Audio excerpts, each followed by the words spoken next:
আসসালামু আলাইকুম বন্ধুরা, আশা করি আল্লাহর অশেষ রহমতে আপনারা সকলেই ভালো আছেন। বন্ধুরা, আজকের এই ভিডিওতে আমি আপনাদেরকে এমন একটি গল্প বলবো যা শুনলে আপনারা চমকে উঠবেন। আজকের এই ভিডিওতে আমি বলবো কিভাবে 60টি মৃত বাচ্চা কবর থেকে জীবিত হয়ে উঠল। এ সম্পর্কে একটি বিস্ময়কর ঘটনা। পুরো গল্পটি জানতে হলে অবশ্যই ভিডিওটি শেষ পর্যন্ত দেখার অনুরোধ রইল। বন্ধুরা, এই ভিডিওগুলো তৈরি করতে আমাদের অনেক মেহনত করতে হয়, তাই অবশ্যই ভিডিওতে একটি লাইক করে দিন। আর আমাদের চ্যানেলটিতে নতুন হলে সাবস্ক্রাইব করে বেল আইকনটি ক্লিক করুন। তো চলুন শুরু করা যাক। বন্ধুরা, বহুকাল আগে এক রাজ্যে একজন বাদশা ছিল। সেই বাদশার মোট 7 স্ত্রী ছিল। বাদশার 6 জন স্ত্রী ছিল খুবই সম্ভ্রান্ত পরিবারের, যার ফলে তারা বাদশার সাথে মহলেই বসবাস করত। আর বাদশার 7ম স্ত্রী ছিল খুবই দরিদ্র, তাই সে বসবাস করতে একটি কুঁড়ে ঘরের মধ্যে।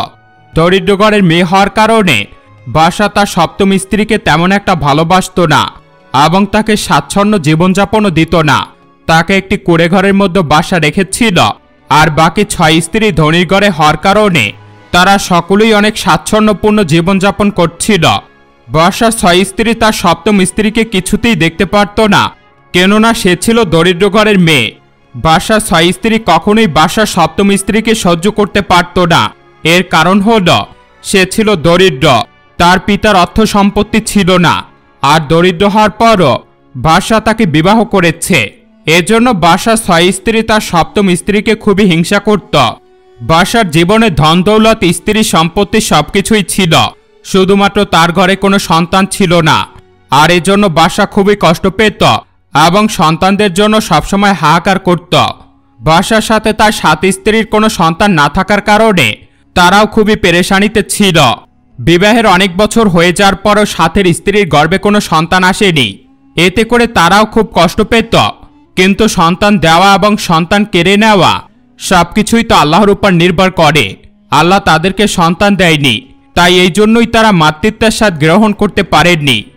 বাদশা সবসময় সন্তানদের জন্য চিন্তিত থাকত। যাই হোক, একদিন বাদশা সিপাহীদের সাথে শিকারের উদ্দেশ্যে বের হয়। পশু শিকার করার জন্য বাদশা একটা সময় জঙ্গলের ভিতর হারিয়ে যায় এবং সিপাহীদের আর দেখা পাওয়া যায় না। বাদশা বুঝতে পারে যে সে জঙ্গলের মধ্যে হারিয়ে গেছে, তবে বাদশা কোনো আফসোস করে না, কারণ তার মহলে যাওয়ার পথ জানা আছে। কিন্তু শিকার করতে করতে অত্যাধিক ক্লান্ত হয়ে যাওয়ার কারণে বাদশার একটু বিশ্রামের প্রয়োজন হয়। তাই সে সামনে একটু ছায়া খুঁজতে থাকে এবং হাঁটতে থাকে এবং সামনে গিয়ে সে দেখে যে একজন ফকির গাছের নিচে ঘুমিয়ে আছে। এই ফকির টানা 12 বছর ঘুমিয়ে থাকে এবং একটানা 12 বছর জাগনা থাকে। ফকিরকে দেখে বাদশা মনে মনে ভাবতে থাকে যে আমি যদি এই ফকির বাবার কাছে আমার সন্তানের জন্য প্রার্থনা করি, তাহলে সে হয়তো আল্লাহর কাছে প্রার্থনা করবে, তার উসিলায় আল্লাহ তাআলা আমাকে সন্তানের মুখ দেখাবে। তাই বাদশা সেই ঘুমন্ত ফকিরের কাছে যায় এবং গিয়ে তার পায়ের মধ্যে মালিশ করতে থাকে। এদিকে মালিশ করা অবস্থায় এই ফকিরের ঘুম ভেঙে যায়। অর্থাৎ পুরো 12 বছর পর এই ফকিরের ঘুম ভাঙে। আর ফকির দেখে যে তার পায়ের মধ্যে একজন বাদশা খুব সুন্দর করে মালিশ করে দিচ্ছে। বাদশাকে দেখে ফকির মনে মনে চিন্তা করতে থাকে যে আহারে, কে এই বাদশা যে পুরো 12 বছর ধরে আমার সেবা করে যাচ্ছে? হয়তো আমি ঘুমিয়েছিলাম, তাই তার সেবা টের পাইনি। এবার সেই ফকির বাদশার উদ্দেশ্যে বলতে থাকে, কে তুমি বাবা, যে আমার সেবা করে যাচ্ছ? আর কি উদ্দেশ্যে আমার সেবা কেন করছো বলো? তোমার মনোবাসনা কি? তুমি কি চাও? তখন সেই বাদশা ফকিরের উদ্দেশ্যে বলতে থাকে, বাবা, আমার সবকিছুই রয়েছে, ধন দৌলত, স্ত্রী সম্পত্তি সবকিছুই আল্লাহ তাআলা দান করেছেন, কিন্তু আমার ঘরে কোনো সন্তান নেই। দয়া করে আপনি আমাকে বলে দিন কি করলে আল্লাহ তাআলা আমাকে সন্তানের মুখ দেখাবে? আমি পিতা হতে চাই।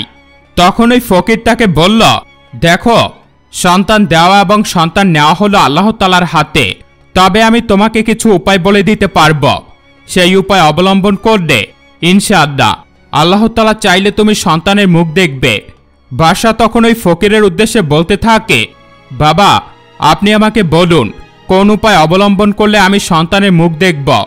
তখন সেই ফকির বাদশার উদ্দেশ্যে বলতে থাকে, দেখো বাবা, এই জঙ্গল থেকে পশ্চিম দিকে একটি আম গাছ রয়েছে।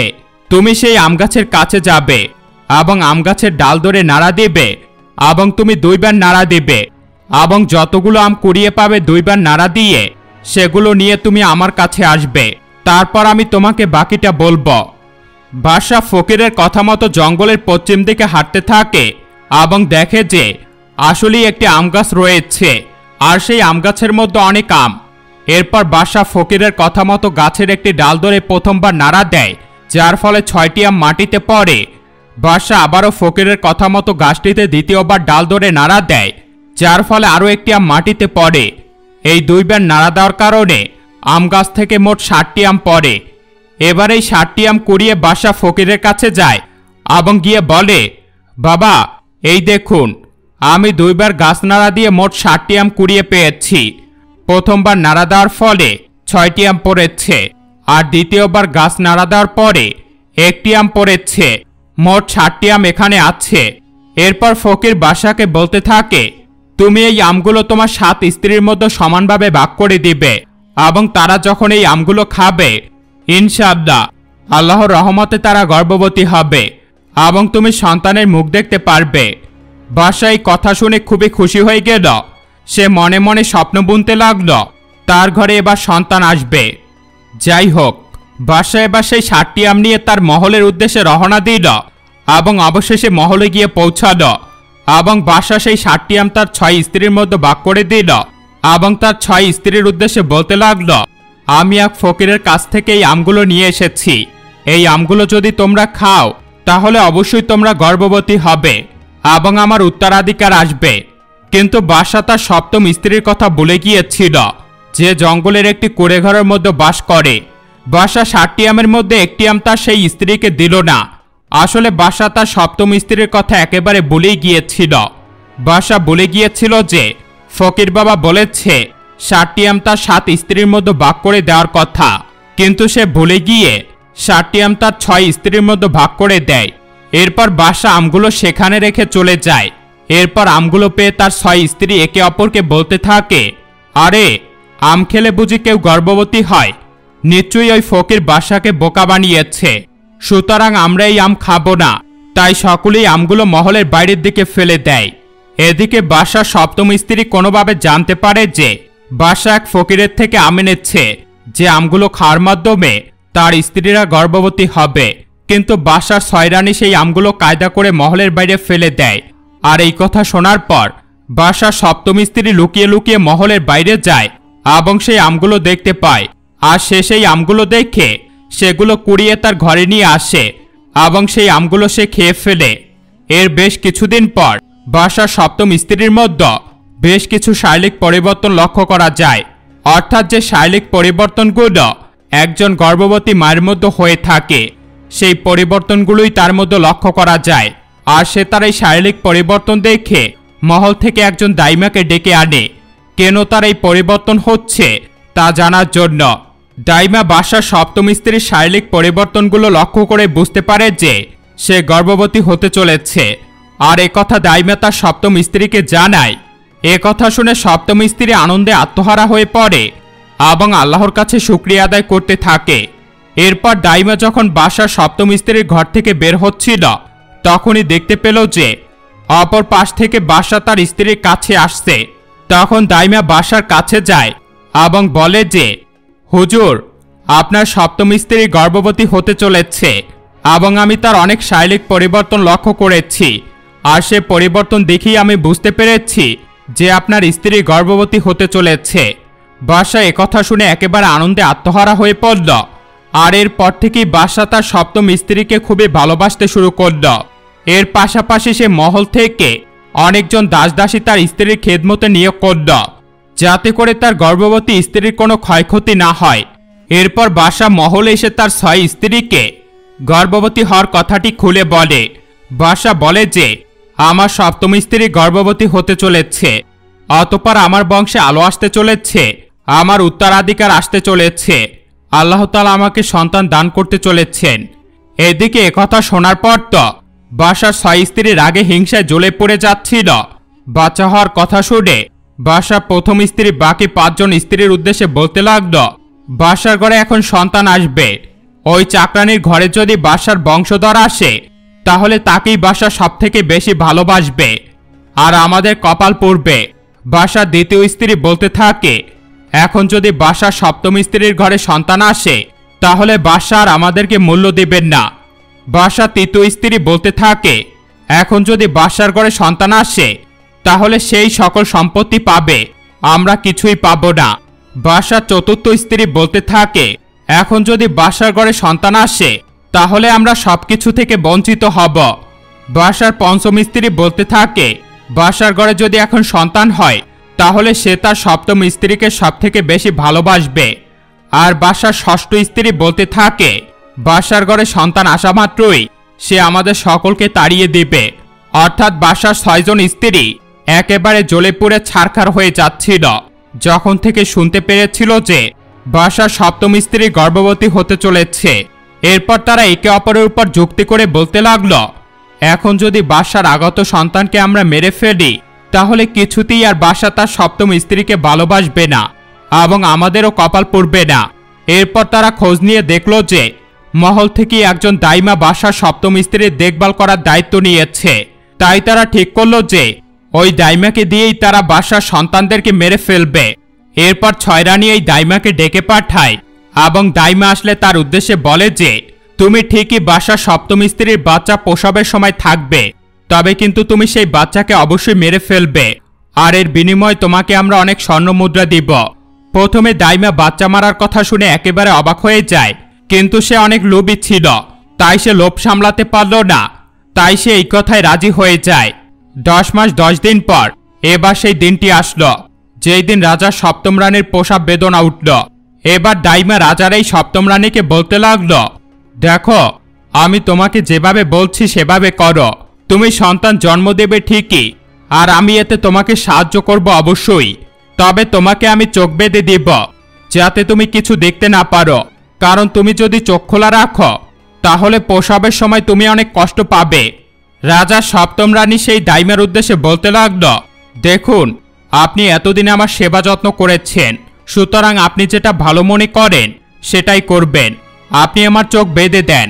এরপর দাইমা বুদ্ধি করে রাজার স্ত্রীর চোখ বেঁধে দিল।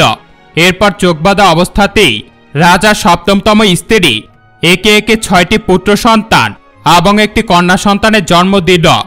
আর চোখ বাঁধা অবস্থা থাকতে থাকতেই দাইমা একটি কাপড়ের মধ্যে 6টি পুত্র সন্তান এবং একটি কন্যা সন্তানকে পেঁচিয়ে দূরে একটি মাঠের মধ্যে রেখে দিয়ে আসলো এবং সাথে করে একটি লোহার টুকরো নিয়ে এলো। এরপর দাইমা রানীর চোখ খুলে দিল এবং বলল যে, রানীমা, দুঃখের বিষয় আপনার পোড়া কপাল, আপনি গর্ভবতী হয়েছেন ঠিকই, কিন্তু আপনি সন্তানের বদলে একটি লোহার জন্ম দিয়েছেন, আর এই হলো সেই লোহার টুকরা। রাজা সপ্তম রানী এমনটা দেখে একেবারে অবাক হয়ে গেল এবং কষ্টে দুঃখে একেবারে শোকাহত হল। এদিকে রাজা যখন জানতে পারল যে তার স্ত্রী একটি লোহার টুকরার জন্ম দিয়েছে, সে তা শুনে একেবারে অবাক হয়ে গেল, কিন্তু সে বিশ্বাস করতে চাইল না। যখন সে নিজের চোখে সেই টুকরো দেখল সে বিশ্বাস করে নিল, আর এরপর থেকে রাজা ওই রানীর আর খোঁজ নিল না। সে তার সপ্তম রানীর উপর রাগান্বিত হল। এদিকে রাজার 6 রানী যখন এই সংবাদ জানল তারা খুবই খুশি হল এবং ওই দাইমাকে অনেক অর্থ সম্পদ পুরস্কার করল। তবে রাখে আল্লাহ মারেকে, আল্লাহ তাআলা এই রানীর এই 6 পুত্র সন্তান এবং এক কন্যা সন্তানকে রক্ষা করেছিল। আসলে দাইমা তাদেরকে কাপড়ে পেঁচিয়ে যে মাঠে রেখে এসেছিল সেই মাঠে কাজ করছিল এক দরিদ্র কৃষক। এই পৃথিবীতে তার কোনো সন্তান ছিল না। সেই কৃষক বাচ্চাদেরকে পেয়ে অনেক খুশি হল এবং আল্লাহর কাছে শুকরিয়া আদায় করল। 7টি বাচ্চাকে নিয়ে সে তার স্ত্রীর কাছে আসলো এবং এসে বলল, দেখো আল্লাহ তাআলা আমাদেরকে সন্তান দেয়নি এতদিন, কিন্তু আমি এই 7টি শিশুকে মাঠের মধ্যে কুড়িয়ে পেয়েছি। আজ থেকে আমরাই তাকে আদর যত্নে লালন পালন করব।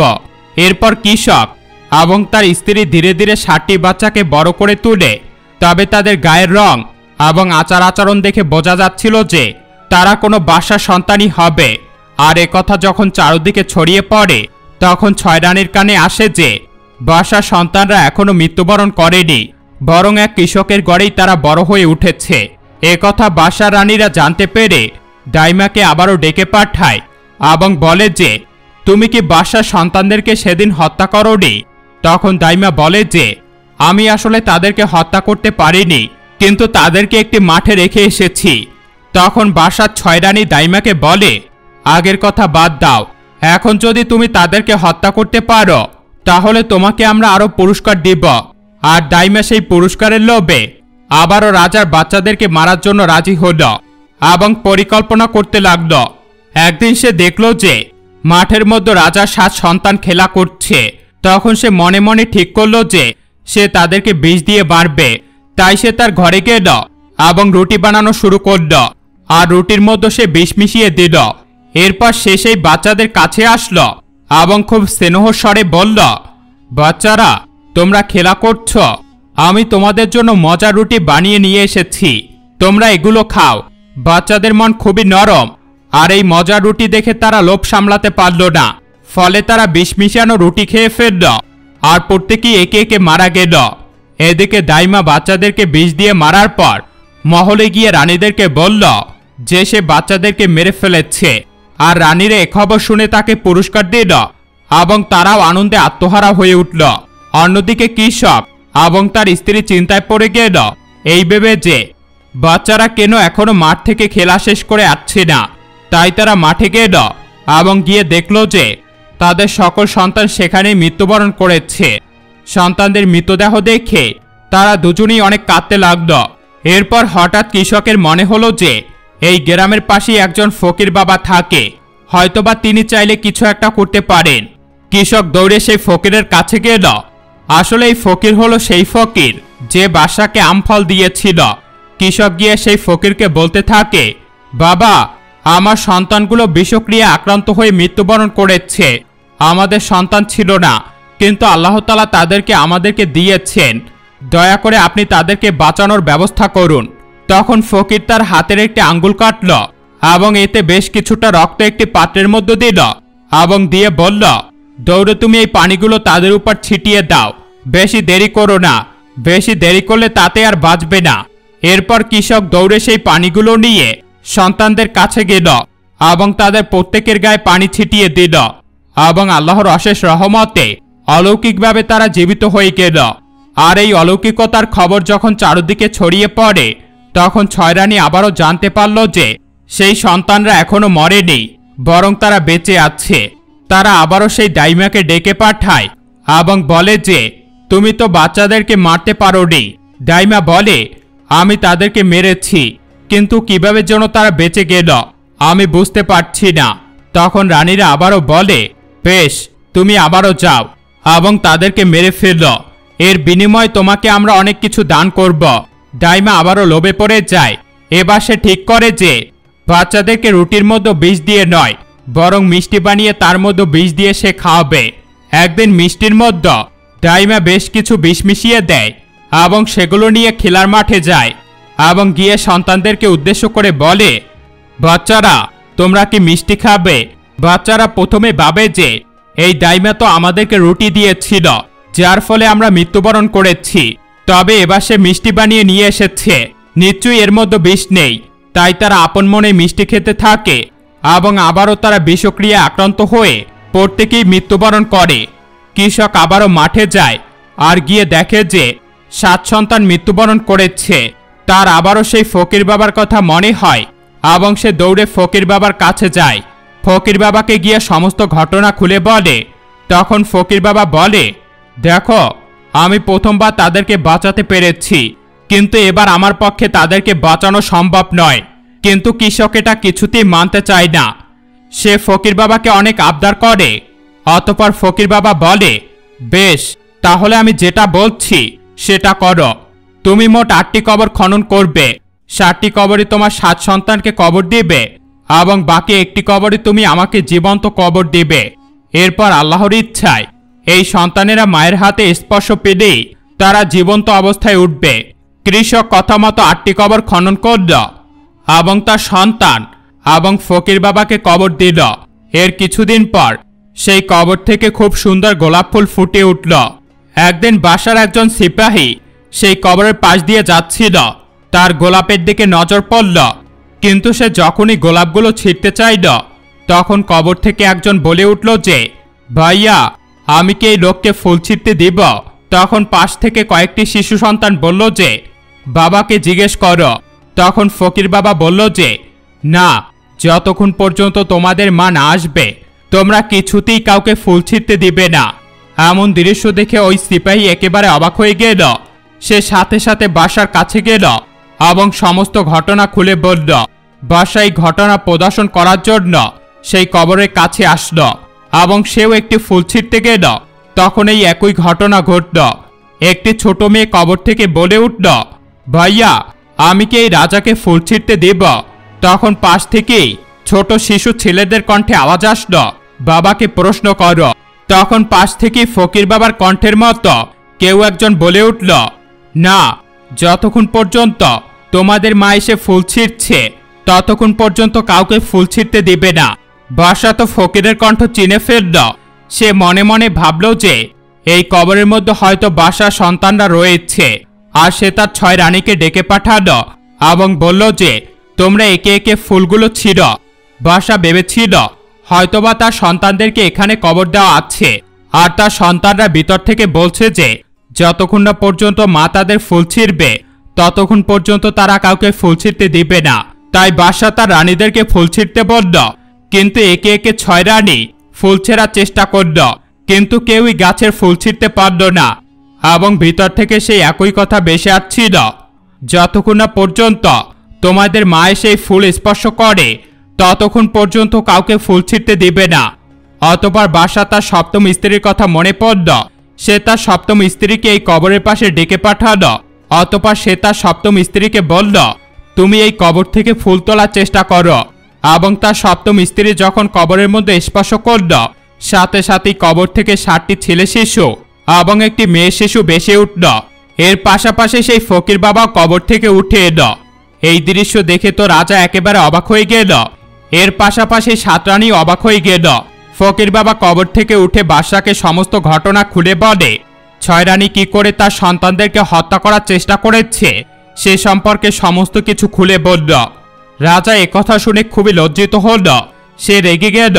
সে তার 7ম রানীর কাছে ক্ষমা চাইল এবং সিপাহীদের আদেশ দিল যে তার 6 রানী ও দাইমাকে যেন মৃত্যুদণ্ড দেওয়া হয়। এবং ওই দাইমা এবং 6 রানীকে মৃত্যুদণ্ড দেওয়া হলো। এর পাশাপাশি রাজা তার 7ম রানী এবং তার 7 সন্তানকে নিয়ে প্রাসাদে সুখে শান্তিতে বসবাস করা শুরু করল।